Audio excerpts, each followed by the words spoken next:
Hello everyone, जय हिंद। स्वागत है आपका आपके अपने यूट्यूब चैनल के प्लेटफॉर्म में। आज मैं आपके समक्ष बात करूं 29 अक्टूबर एसएससी एमटीएस एग्जाम 2024 के पूछे गए सभी शिफ्टों के महत्वपूर्ण प्रश्नों के संदर्भ में। और यह वीडियो आपके आने वाली सभी परीक्षाओं के लिए अति महत्वपूर्ण और लाभदायक होने वाला है, इसलिए इस वीडियो को जरूर अंत तक देखें। और इसी के साथ मैं अपने वीडियो को स्टार्ट करता हूँ। और फर्स्ट महत्वपूर्ण प्रश्न पूछा गया था कि लॉर्ड रिपन ने मजदूरों के लिए कौन सा अधिनियम शुरू किया? तो इसका आंसर है 1881 का कारखाना अधिनियम। बात करें मैं लॉर्ड रिपन से संबंधित महत्वपूर्ण जानकारियों के संदर्भ में, तो फर्स्ट पॉइंट है लॉर्ड रिपन वर्ष 1880 से 1884 तक भारत के गवर्नर जनरल थे। और नेक्स्ट पॉइंट है कि लॉर्ड रिपन के कार्यकाल में वर्ष 1881 में प्रथम कारखाना अधिनियम लाया गया था। और नेक्स्ट पॉइंट है लॉर्ड रिपन के कार्यकाल में सर्वप्रथम वर्ष 1881 में नियमित जनगणना आरंभ हुई थी। और ये सभी पॉइंट आने वाली परीक्षाओं की दृष्टि से अति महत्वपूर्ण हैं। और एक बार पुनः रिपीट करता हूँ कि लॉर्ड रिपन ने मजदूरों के लिए वर्ष 1881 में कारखाना अधिनियम लागू किया था। और नेक्स्ट महत्वपूर्ण प्रश्न पूछा गया था कि अफगानिस्तान में अशोक के शिलालेखों को किस लिपि में लिखा गया है? इसका आंसर है ग्रीक और अरमाइक लिपि में। अर्थात अफगानिस्तान देश में अशोक के शिलालेखों को दो लिपियों ग्रीक और अरमाइक लिपि में लिखा गया है। बात करें अशोक और शिलालेख से संबंधित महत्वपूर्ण जानकारियों के संबंध में, तो भारत में शिलालेखों का प्रचलन सर्वप्रथम अशोक ने किया था। और अशोक के शिलालेखों में ब्राह्मी लिपि, ख्रोष्टी लिपि, ग्रीक लिपि और अरामाइक लिपि का प्रयोग हुआ है, जिसमें कि ग्रीक और अरामाइक लिपि के अभिलेख अफगानिस्तान में मिले हैं। ख्रोष्टी लिपि के अभिलेख शाहबाजगाड़ी एवं मानसेरा पाकिस्तान से मिले हैं, जबकि ब्राह्मी लिपि के अभिलेख भारत से मिले हैं। और ये सभी पॉइंट आने वाली परीक्षाओं की दृष्टि से अति महत्वपूर्ण हैं। और नेक्स्ट महत्वपूर्ण प्रश्न पूछा गया था कि हड़प्पा सभ्यता का विशाल स्नानागार किस सामग्री से बना था? इसका आंसर है ईंट। अर्थात हड़प्पा सभ्यता का विशाल स्नानागार ईंट से बना था। बात करूँ विशाल स्नानागार से संबंधित महत्वपूर्ण जानकारियों के संदर्भ में, तो मोहनजोदड़ो का एक प्रमुख सार्वजनिक स्थल विशाल स्नानागार है, जिसकी लंबाई अर्थात स्नानागार की लंबाई 39 फुट, चौड़ाई 23 फुट और गहराई 8 फुट है। और स्नानागार के केंद्रीय भाग में जलकुंड है तथा इसमें उतरने के लिए अर्थात स्नानागार में उतरने के लिए उत्तर एवं दक्षिण की ओर सीढ़ियां बनी हैं। और स्नानागार का फर्श पक्की ईंटों से बना है। और ये सभी पॉइंट आने वाली परीक्षाओं की दृष्टि से अति महत्वपूर्ण हैं। और इस विशाल स्नानागार का उपयोग अनुष्ठानिक स्नान हेतु होता था। और स्नानागार के दक्षिण पश्चिम छोर पर नाली बनाई गई है। और इसके अर्थात स्नानागार के 3 ओर बरामदे और कई कमरे बनाए गए हैं। और एक कमरे में पानी भरने के लिए कुआं भी बनाया गया है। और अनागार स्नानागार के पश्चिमी चबूतरे पर है। और ये सभी पॉइंट आने वाली परीक्षाओं की दृष्टि से अति महत्वपूर्ण है। और नेक्स्ट महत्वपूर्ण प्रश्न पूछा गया था कि उड़ीसा राज्य के तटवर्ती शहर पुरी में कौन से भगवान का मंदिर स्थित है? तो इसका आंसर है भगवान जगन्नाथ का। और जगन्नाथ मंदिर एक हिंदू मंदिर है। और यह मंदिर अर्थात जगन्नाथ मंदिर हिंदू धर्म में भगवान जगन्नाथ विष्णु के एक रूप को समर्पित है। और यह भारत के पूर्वी तट पर स्थित उड़ीसा राज्य के पुरी में स्थित है। और मंदिर के अभिलेखों के अनुसार अवंती के राजा इंद्रधुम्न ने इस मंदिर का निर्माण करवाया था। और नेक्स्ट महत्वपूर्ण प्रश्न पूछा गया था कि राज्य योजना का अध्यक्ष कौन होता है? इसका आंसर है मुख्यमंत्री। अर्थात राज्य योजनाएं का अध्यक्ष मुख्यमंत्री होता है। और नेक्स्ट महत्वपूर्ण प्रश्न पूछा गया था कि मंगोलिया देश में कौन से वन पाए जाते हैं? इसका आंसर है बोरियल वन। अर्थात मंगोलिया देश में बोरियल वन पाए जाते हैं। बात करें मंगोलिया देश से संबंधित महत्वपूर्ण जानकारियों के संदर्भ में, तो मंगोलिया एक स्थल रूप देश या लैंडलॉक कंट्री है। और इसकी राजधानी उलान बटोर है। और यह विश्व की सबसे ठंडी राजधानी है। और मंगोलिया की मुद्रा का नाम तुगरिक है। और ये सभी पॉइंट आने वाली परीक्षाओं की दृष्टि से अति महत्वपूर्ण हैं। और नेक्स्ट क्वेश्चन पूछा गया था कि कर्नाटक संगीत की त्रिमूर्ति कौन है? तो इसका आंसर है त्यागराज, मधुस्वामी दीक्षितार और श्यामा शास्त्री। और कर्नाटक संगीत की त्रिमूर्ति या कर्नाटक संगीत के 3 रत्नों के रूप में जाने जाने वाले संगीतकारों के नाम है। फर्स्ट है त्यागराज, सेकंड है मधुस्वामी दीक्षितार और थर्ड है श्यामा शास्त्री। और ये तीनों संगीतकार 18वीं शताब्दी के थे। बात करें महत्वपूर्ण बिंदु के संदर्भ में तो पुरंदरदास को कर्नाटक संगीत का पिता माना जाता है और कर्नाटक संगीत के 3 आवश्यक तत्व हैं, श्रुति, राग और ताल। और ये सभी पॉइंट भी आने वाली परीक्षाओं की दृष्टि अति महत्वपूर्ण हैं। और नेक्स्ट महत्वपूर्ण प्रश्न पूछा गया था कि बेरियम परमाणु संख्या 56 आधुनिक आवर्त सारणी में किस समूह से संबंधित है? तो इसका आंसर है एस समूह से।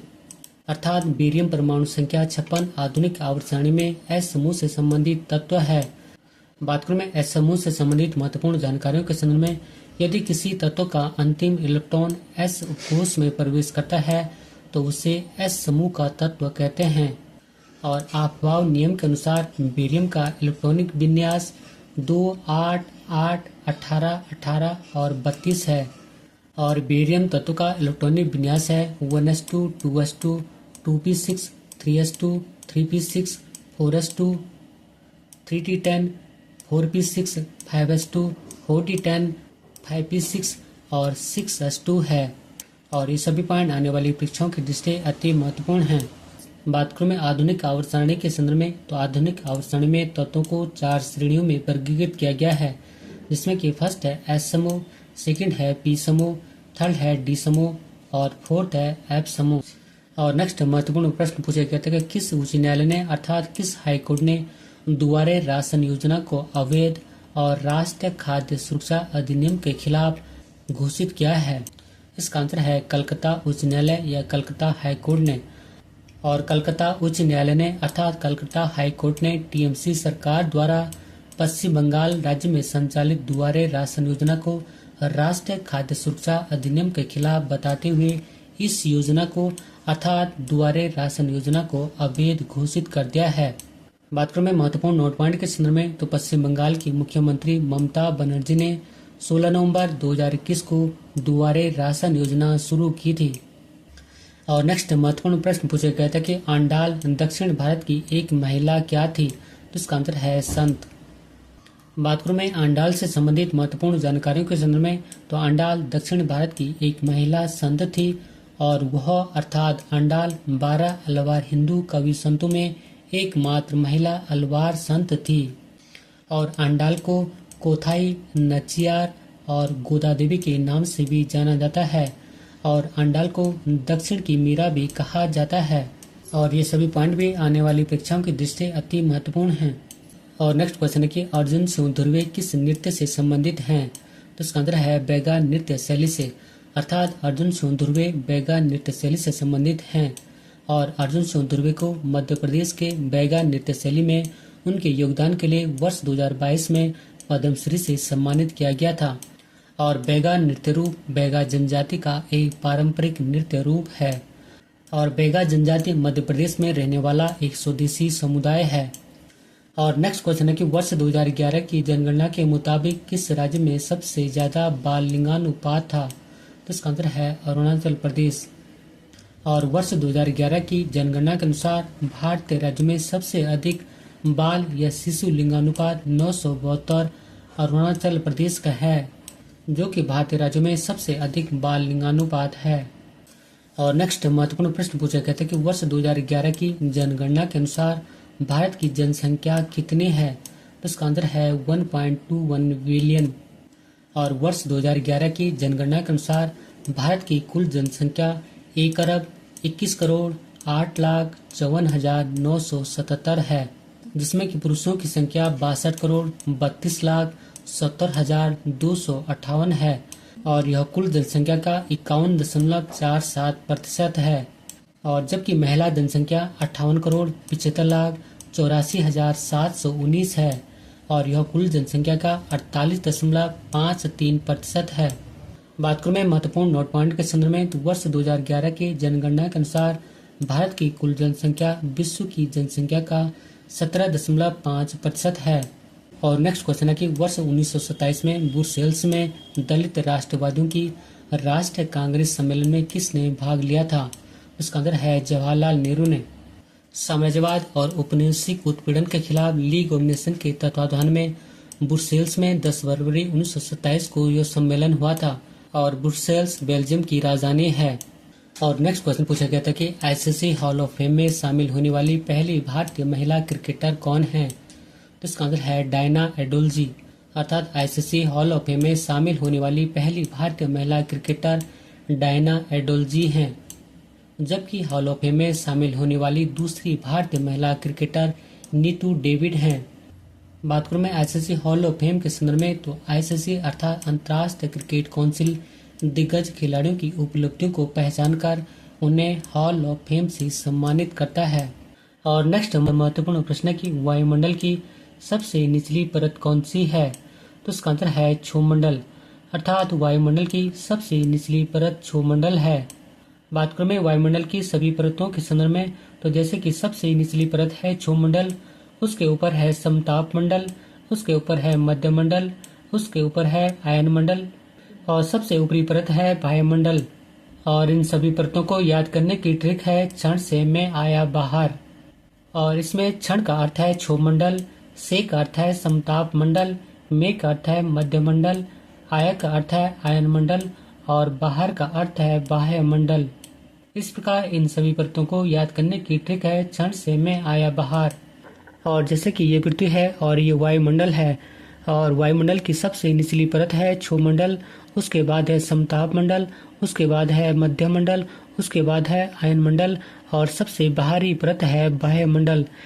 इस प्रकार वायुमंडल की सबसे निचली परत क्षोमंडल है और वायुमंडल की सबसे बाहरी परत बाह्य मंडल है।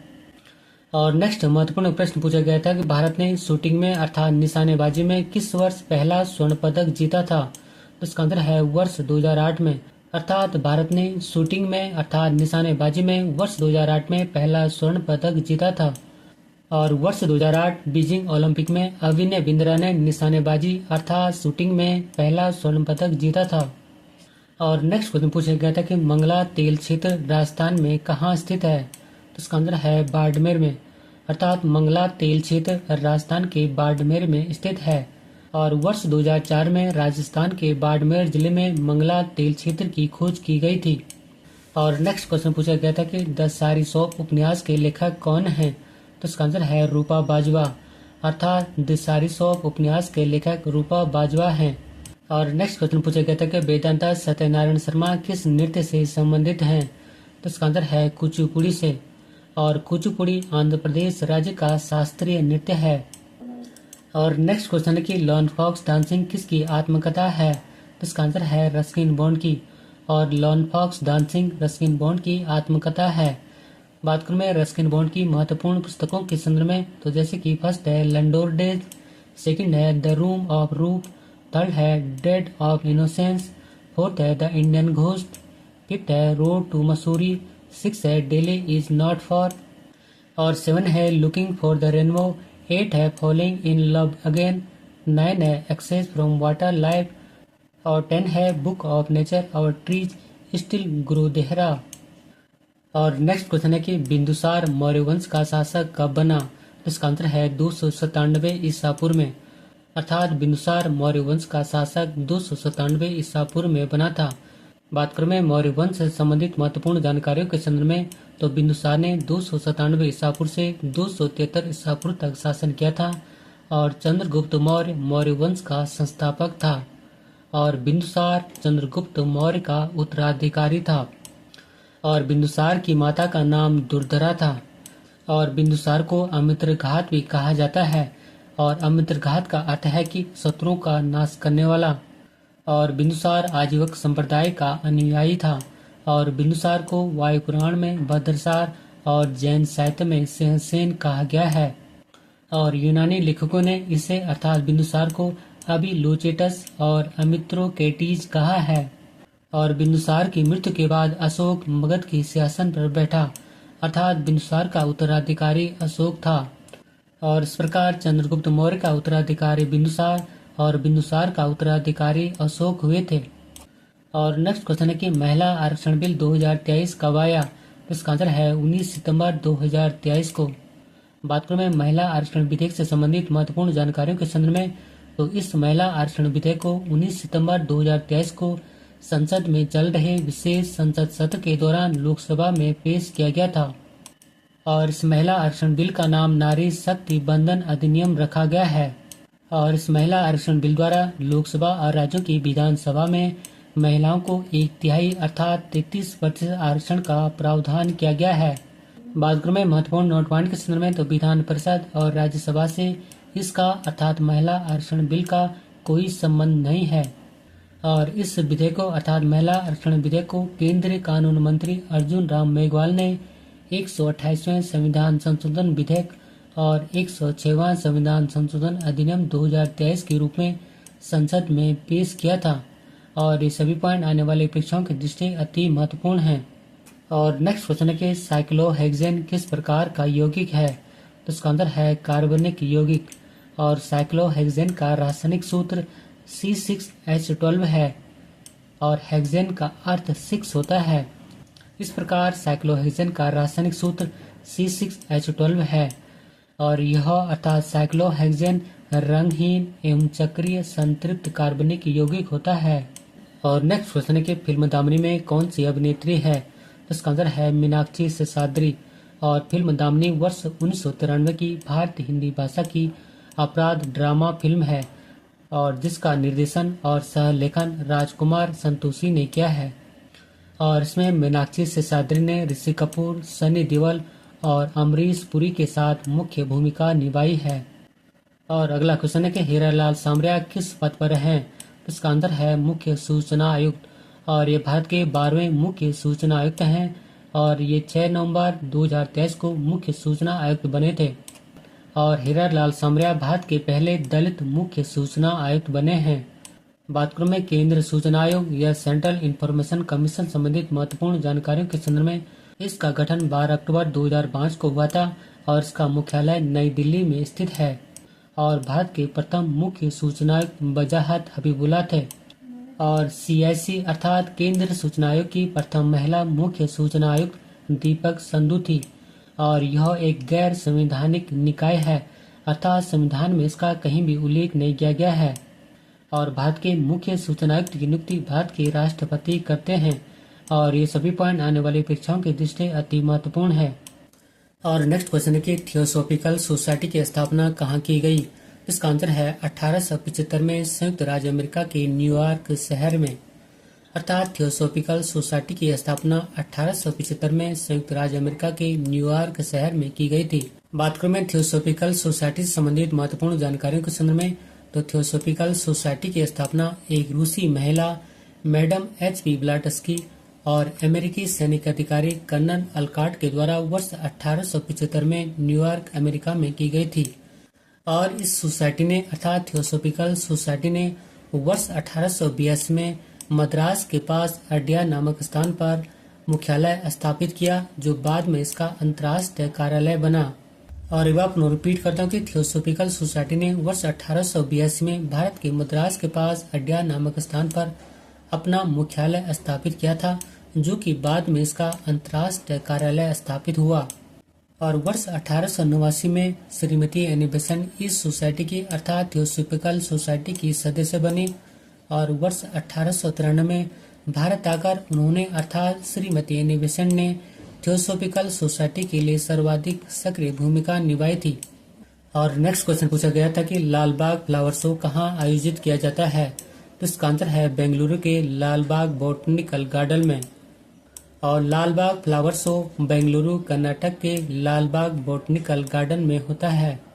और नेक्स्ट क्वेश्चन है कि प्लासी का युद्ध कब लड़ा गया था, तो इसका आंसर है 23 जून 1757 ईस्वी को और प्लासी का युद्ध 23 जून 1757 को भागीरथी नदी के तट पर प्लासी जो कि पश्चिम बंगाल राज्य में स्थित है नामक स्थान पर हुआ था।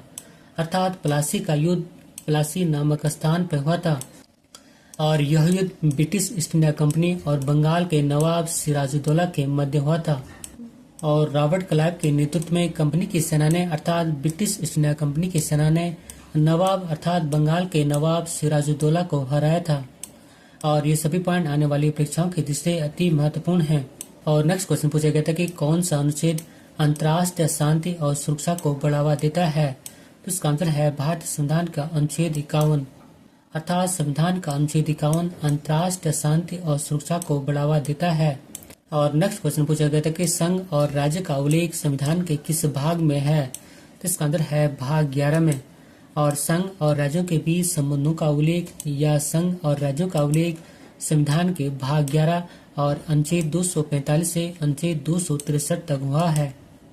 और एक बार पुनः रिपीट करता हूँ कि संघ और राज्यों के बीच संबंधों का उल्लेख या संघ और राज्यों का उल्लेख संविधान के भाग 11 और अनुच्छेद 245 से अनुच्छेद 263 के मध्य हुआ है। और नेक्स्ट महत्वपूर्ण प्रश्न पूछा गया था कि होम रूल लीग की स्थापना किसने की थी। इसका आंसर है बाल गंगाधर तिलक और एनी बेसेंट ने। अर्थात होम रूल लीग की स्थापना बाल गंगाधर तिलक और एनी बेसेंट ने की थी। और वर्ष 1915 और वर्ष 1916 के मध्य बाल गंगाधर तिलक और एनी बेसेंट के नेतृत्व में 2 होम रूल लीग की स्थापना हुई थी। बात करूं मैं बाल गंगाधर तिलक और उनके होम रूल लीग से संबंधित महत्वपूर्ण जानकारियों के संदर्भ में। और बाल गंगाधर तिलक ने स्वशासन की प्राप्ति हेतु 28 अप्रैल 1916 को पूना में होम रूल लीग की स्थापना की थी। और इसके अध्यक्ष अर्थात बाल गंगाधर तिलक के होम रूल लीग के अध्यक्ष जोसेफ बैप्टिस्टा तथा सचिव NC केलकर थे। और बाल गंगाधर तिलक ने अपने अखबार मराठा जो कि अंग्रेजी भाषा का था तथा केसरी जो कि मराठी भाषा का था के माध्यम से अपने होम रूल लीग का प्रचार और प्रसार किया था। और ये सभी पॉइंट आने वाली परीक्षाओं की दृष्टि से अति महत्वपूर्ण हैं। बात करूं मैं एनी बेसेंट और उनके होम रूल से संबंधित महत्वपूर्ण जानकारियों के संदर्भ में, तो एनी बेसेंट ने सितंबर 1916 में अड्यार मद्रास में होम रूल लीग की स्थापना की थी। और इसके अर्थात एनी बेसेंट के होम रूल लीग के सचिव जॉर्ज अरुंडेल थे। और ये सभी पॉइंट आने वाली परीक्षाओं की दृष्टि से अति महत्वपूर्ण हैं। बात करें मैं महत्वपूर्ण नोट पॉइंट के संदर्भ में, तो श्रीमती एनी बेसेंट भारतीय राष्ट्रीय कांग्रेस की प्रथम महिला अध्यक्ष थी। और नेक्स्ट क्वेश्चन है कि नरोरा परमाणु ऊर्जा संयंत्र कहाँ है। तो इसका आंसर है उत्तर प्रदेश में। और नरोरा परमाणु ऊर्जा संयंत्र उत्तर प्रदेश के बुलंदशहर जिले के नरोरा कस्बे में स्थित है। और से अर्थात नरोरा परमाणु ऊर्जा संयंत्र को नरोरा परमाणु ऊर्जा स्टेशन भी कहा जाता है। और इसका संचालन भारतीय परमाणु ऊर्जा निगम लिमिटेड के द्वारा किया जाता है। और नेक्स्ट महत्वपूर्ण प्रश्न की सांची स्तूप की खोज किसने की थी। इसका आंसर है सर हेनरी टेलर ने। अर्थात सांची स्तूप की खोज वर्ष 1818 में सर हेनरी टेलर ने की थी। बात करूं मैं सांची के स्तूप से संबंधित महत्वपूर्ण जानकारियों के संदर्भ में, तो भारतीय मुद्रा 200 के नोट में सांची के स्तूप की तस्वीर लगी है। और सांची का स्तूप मध्य प्रदेश के रायसेन जिले में स्थित है। और सांची की स्तूप की खोज सर हेनरी टेलर ने वर्ष 1818 में की थी। और सांची स्तूप अशोक द्वारा निर्मित एक बौद्ध परिसर है। और सांची स्तूप वर्ष 1989 में यूनेस्को की विश्व विरासत सूची में सम्मिलित हुआ है। और ये सभी पॉइंट आने वाली परीक्षाओं की दृष्टि से अति महत्वपूर्ण हैं। और इसी पॉइंट के साथ मैं अपने वीडियो को समाप्त करता हूँ। यदि आपको मेरा वीडियो का कंटेंट पसंद आए तो वीडियो को लाइक, शेयर और सब्सक्राइब भी जरूर करें। मिलते हैं जल्दी नेक्स्ट वीडियो में, तब तक के लिए धन्यवाद।